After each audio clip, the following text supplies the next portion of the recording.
m'appelle Armand Christian Sérité, je suis le président de Smyrna Africa. Et aujourd'hui, dans le cadre de notre campagne mondiale pour l'universalisation des règles et des principes de la démocratie, nous sommes en face de la Maison Blanche pour vous donner un aperçu de cette Maison Blanche. C'est le lieu de résidence de Barack Obama. Le seul noir, le premier noir à avoir accédé à la magistrature suprême ici aux États-Unis. C'est un phénomène. Il a accédé à la magistrature suprême par les urnes, par la voie démocratique. Barack Obama, ayant été sénateur, bien avant, il était aussi activiste.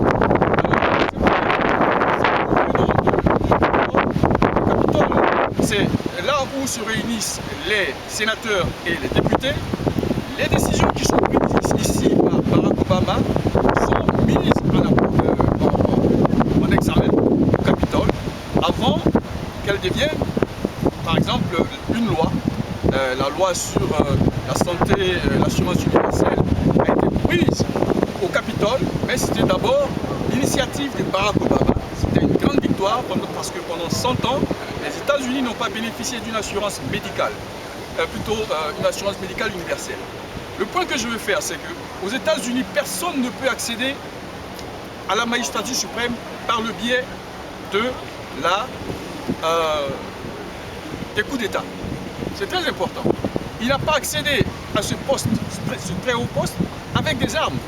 Il a accédé par la parole, une parole de conviction, de détermination. Il est venu avec un projet de développement, un projet de société qu'il a su présenter et il a gagné avec éloquence, avec beaucoup de brio, avec beaucoup de... C'était excellent.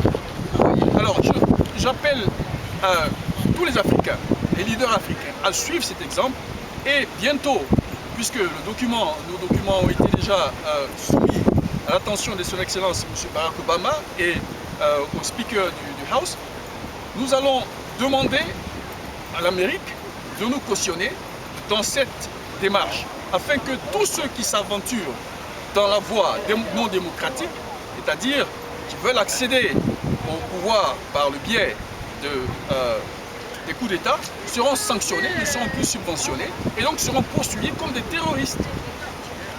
Je vous remercie.